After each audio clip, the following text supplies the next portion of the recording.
sustainability was getting bigger, but we actually didn't know what sustainability meant. You get meetings at WEF that are talking generally about what's the purpose of business in all this equation. And when you start getting serious business leaders talking about that, then you know the world is changing.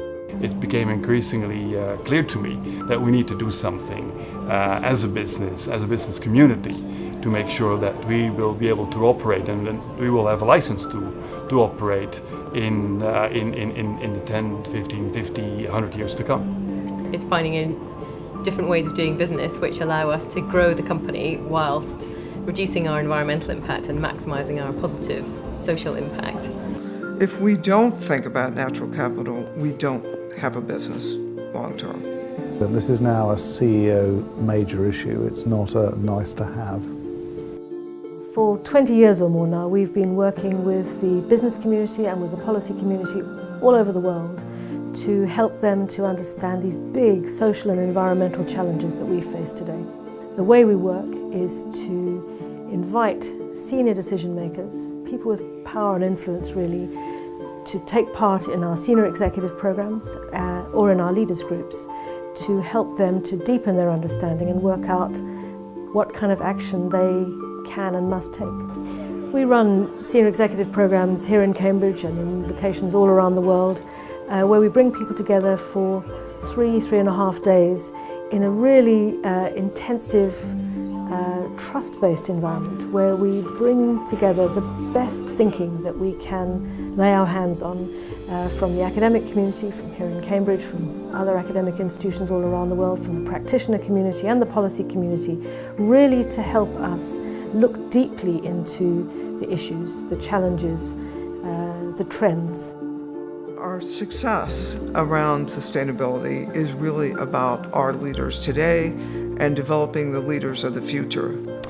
I think the executive leadership courses really help give some depth of understanding to people in business, and also the network of people that they meet is a real plus, and I think everyone who's been on it's come away really rating it. There are other organisations like CPSL trying to do the same sort of things, convene together, but I think because of the heritage of Cambridge and because of the academic rigour and the convening power you have, I don't think others do it as effectively. In our leaders groups, clearly we bring together the best thinking and practice from the corporate and policy community. The corporate leaders group was the first place I could see where we could constructively engage and say these are things that need business involvement and business leadership, and it's better that government and civil society know that there are business groups who want to basically take this forward in a positive way as opposed to simply lobby to try and mitigate. There's a large list of very large corporates here, and I think when politicians see those corporates coming up with a perspective and a point of view, then they'll take notice of it and it allows them to make the right policy changes. But this is all about, in our mind, creating a clean energy future. A clean energy future. One that is sustainable, one that emphasizes energy security, one that drives competitiveness and job creation, one that reduces pollution. That has to be the vision for all of us in this room, and we have to get about that change today. So, this is a time for bold leadership. We need leaders throughout business, government and civil society, and especially amongst those who are best placed to take action, to stand up together and be a force for good. This seems to me to be the very essence of leadership.